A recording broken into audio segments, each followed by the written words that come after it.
Hey everybody inside the road and welcome back to Wolf Tales. Right, last we left off, I scared the girl of the truck, jeep, whatever the fuck the vehicle is.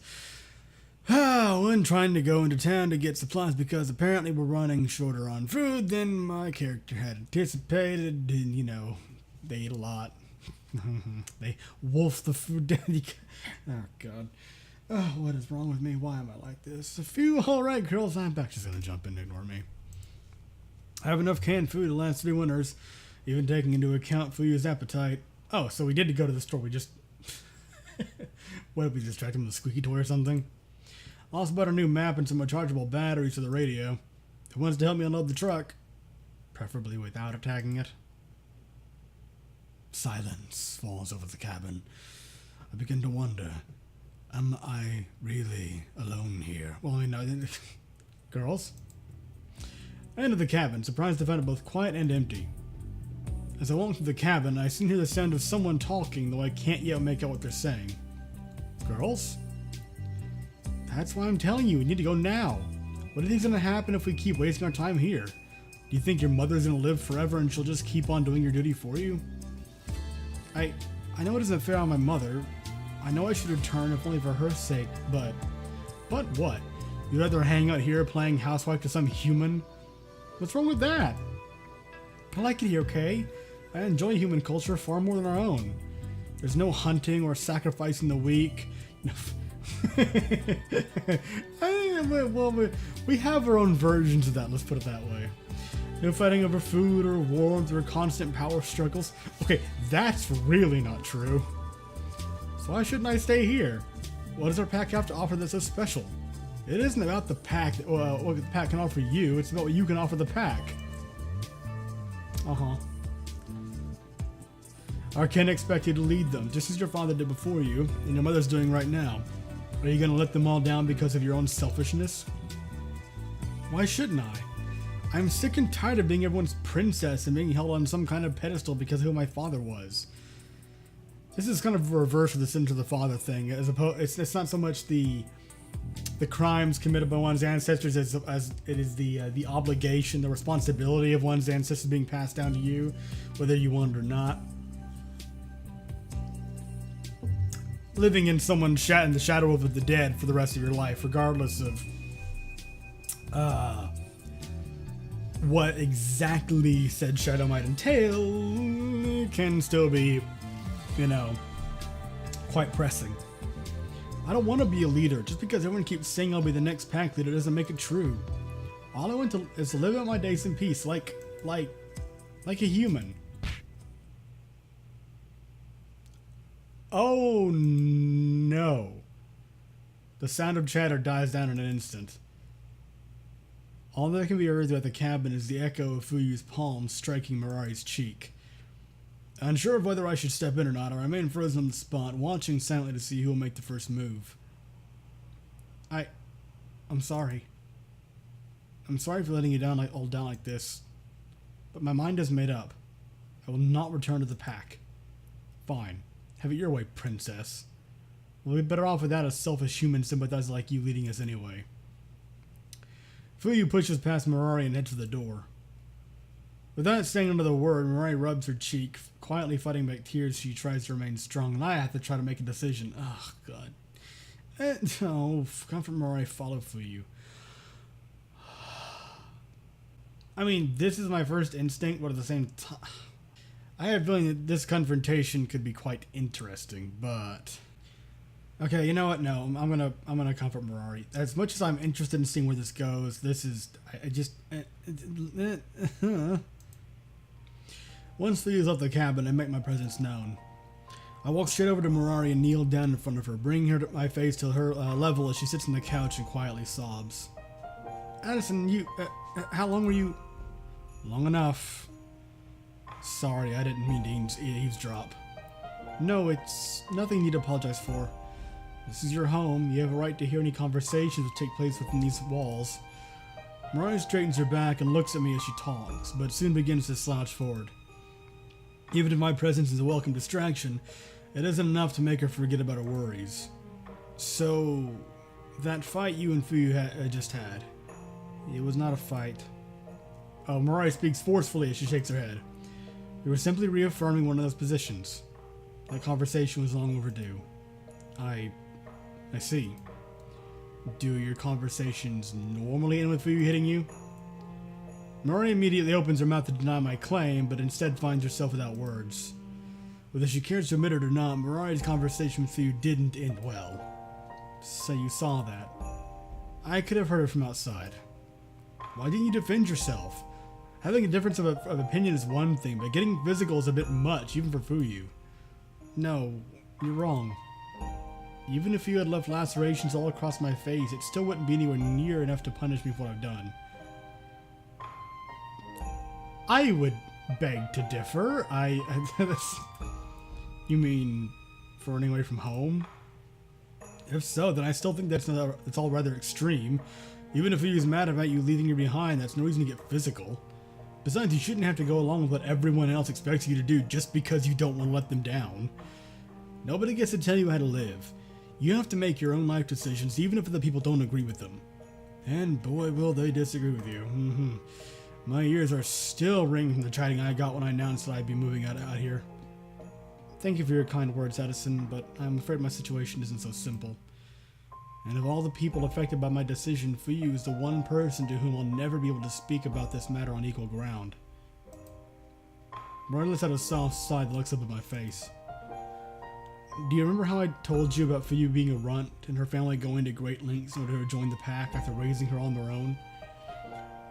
Yeah, and here's a quick little tidbit that I'm personally wondering. Why would she be so interested in enforcing the will of the pack? Okay, that's actually kind of a stupid question. A pack that basically cast her family out and forced them to live on their own because, their parents wouldn't want to kill her, so they left. But again, that's kind of a stupid question because they seem all very... It seems like such an ingrained part of their personal culture that it's almost not surprising that she wouldn't have... Or, well, I mean, what do I think? Maybe she does resent it. Maybe she does question it, just doesn't want to, consciously do it or openly do it. Maybe there's something kind of buried down, inside of her. I don't know. And maybe that's the kind of thing that would have come up later in the game if I'd actually gone and followed Fuyu or something. I have no idea. But yes, go on. The way I see it, Fuyu's family have already gone through so much because of my parents. They were forced to choose between the pack and their only daughter. They were exiled, and then they were made servile upon their return. Despite being treated so poorly, Fuyu's family have abided by the laws of the pack every step of the way. They work harder than any other members of the pack. They're willing to do anything to ensure its survival, and not once have they spoken ill of my parents. And yet, Mirai casts her gaze downward once more as she begins to grasp at the hem of her dress. Those people who were once exiled have done everything in their power to make our pack what it is today. On the other hand, I, the daughter of the current and previous pack leaders, want nothing more than to leave it all behind. Everything they've been through, everything they've endured, it was all for something I now want to discard. When I think about it like that, I can't even begin to imagine how Fuyu must feel. For someone like me who has been handed everything in life to willingly throw away everything that she and her family worked so hard to protect. If I were in Fuyu's place, a mere slap wouldn't even begin to convey my ire. Mirai fights back tears as her hands begin to tremble. Despite her resolution to leave the pack, she understands all too well what her departure will mean for those left behind. She feels guilty for putting her own happiness first. Oh, damn it. I just have a feeling that must have been hard for you. But do I really, though?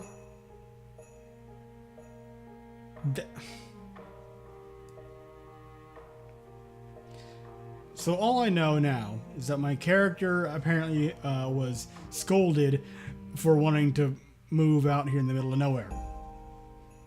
But that's far removed from her predicament.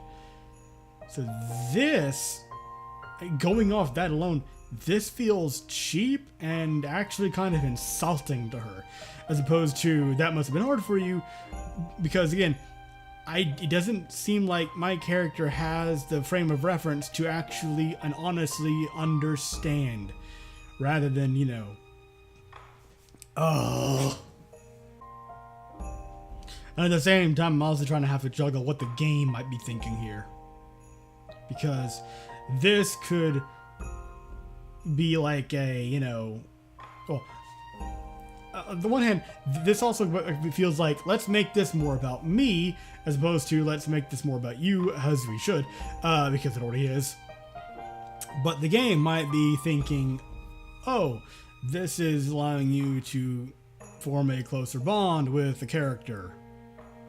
So it's like, again, it's I'm trying to balance a combination of how I see, how I'm interpreting what these might, you know, sound like or say, as opposed to what the game might, you know, what each choice might trigger in terms of the game itself. Game's logic, I mean. I'm going to go with my instinct again and say that must be hard, have been hard for you, because like I said, I just can't reconcile, apart from game logic, I can't really reconcile this apart from the fact that it sounds presumptuous and selfish to say. Wow, that's quite a predicament. I don't envy you. I can only imagine how much pain you've gone through because of those feelings of yours. My feelings? No, but Fuyu's the one. Mirari stops mid-sentence as I suddenly sit beside her and place my hand over hers. Mirari, you're a good friend for thinking about Fuyu's feelings to this degree. There are plenty of people in this world who would have just left their friends and family behind without giving it a second thought. In that regard, you've only done right by Fuyu. Already done right. But you know, even if you're worried about how Fuyu feels, you can't let her happiness trample all over your own. Nothing good will come from you forcing yourself to take over for your parents. You won't be happy, the pack won't be happy, and Fuyu definitely won't be happy. Right now you're probably thinking that caving into their demands would be the easiest way to make everything turn out okay. You're thinking that if you just gave up on your own dreams and stopped being selfish, then everybody would be happy. But you know, reality is never that kind. Mirari is silent for a moment, then looks up. You know, when I see you, Addison, a woman living all on her own, I thought about how I could also do that. My situation's really uncommon, honestly, especially for women. But still, it is so. You're able to live out here and fend for yourself? That must take a remarkable amount of courage. You, Fuyu, my mother, you're also steadfast and resolute. So why can't I be? Why can't I stop being weak? That's a question a lot of people have asked themselves. Mirari, it was different when it was just my mother and Fuyu who was comparing myself to, but now with you, now I know I have no excuse. This is just how I am. I was simply born weak. No, I can't ever thinking this way, especially when I'm not as strong as she thinks. Mirari, do you know why I live out here? All alone in the middle of nowhere, far away from the nearest human settlement. If I recall correctly, you said previously that it's because you don't get along well with others. That's the short version of it, yeah. But the truth is, it's a bit more complicated than that. See, before I moved out here, I was in a situation similar to yours. Not as far as being a princess and becoming a pack leader are concerned, but in terms of my parents' deaths and legacy. Oh, okay, so maybe there was something then. Alright, yeah. So either way, it seemed like it would have worked. My parents always wanted me to take over the family business. As their only child, they just naturally assumed that I would follow in their footsteps. They trained me up, made me work for them part-time throughout high school and college, and tried to micromanage every aspect of my life. I made it well into my teens without a single shred of enjoyment or free time to have to myself. My life was lived all according to their whims. When the time came for me to take over, as directed in their will, I finally realized something. What they wanted me to do didn't matter, and they couldn't make me do their bidding anymore. My parents are dead. Anything I do or don't do doesn't matter to them in the slightest. The only person whose life my decisions will shape is my own. And if I'm going to live my life, I'm doing it my way. Coming to that conclusion, I sold the family business, despite the protests of my relatives, and got the hell out of there as quickly as I could. I moved out here, away from everyone and everything, and despite the hardships of living out here, I can honestly say that I've never been happier. For the first time in my life, I'm free. My decisions are my own, my schedule's my own, and there's nobody around to tell me what I can or can't do. I took a deep breath as I finally finished talking. Talking about myself at length has tired me out, but going by the smile on Murray's lips, it seems to have had the desired effect. That's an amazing story, Addison. I don't quite understand everything you said. What is college and school? But from what I gather, our situations are actually quite similar. And while it may be insensitive of me to say this, in light of your family situation, I'm glad to hear that we are alike. Mariah leans on my shoulder, resting more and more of her body weight on me as she continues to settle down. Rather than respond to my story verbally, or bringing up Protaka Fuyu once more, Mariah seems content to simply sit beside me, resting on my arm. It's like when a dog just leans against you, decides, well, I'm just gonna pin you here against this wall or whatever now. For the time being, I'm happy to do the same. I realize that her problems won't vanish after a single talk. Her relationship with Fuyu won't magically become less complicated, and the matter of leading their pack isn't going to resolve itself. But for now, as long as it's just the two of us sitting here side by side, those matters all seem like problems for another day.